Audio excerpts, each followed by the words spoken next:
Здравейте! Нека да видим, тъй като е намаляваща луна, има ли негатив около вас и ако има, от какво трябва да се изчистите.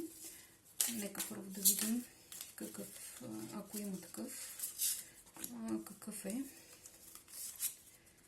Така, дошло е времето някои хора, които са били срещу вас да си получат бумеранга, действали са чрез огледални непозволени методи, са отправили негатив и по-скоро са да ви дърпали ресурсите, но светената вода ще ви почисти. И също сега ми идва като мисъл да отидете в църква, може да си запишете някакви молитви, билото за здраве или там както ги усетите, или киприянови, но пийте и светена вода, може и до водоизточник да отидете, да се пречисти на клетъчно ниво вашето тяло.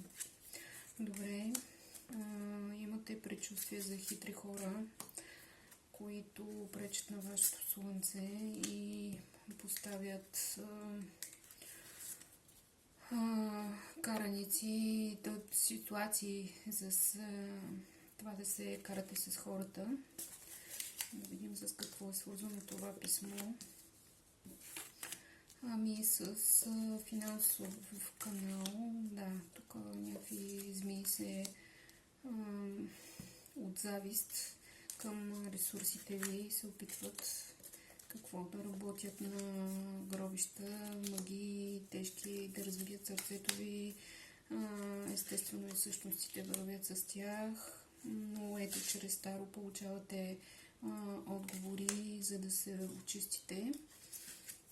Какво друго? И самия дявол излиза тук, че да, ето с свещи може да си, не случайно казах и църква, и свещи, може и с восък, тъй като тези са ви били кармични врагове.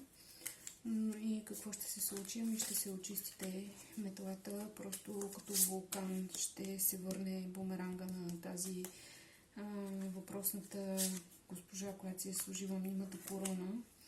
И просто очаква я бич. Нищо хубаво. И болести, всичката тази злоба и гняв, хората не разбират, че когато са в ниските емоции, те разболяват телата им.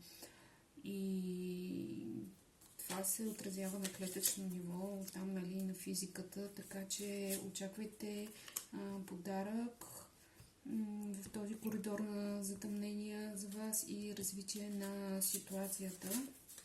Ето отново излиза молитва, ами явно, че светената вода, молитвите, свещите в случая ще ви помогнат, както и восъка, да се очистите от тази алчност, от тези моменти на караници, които ви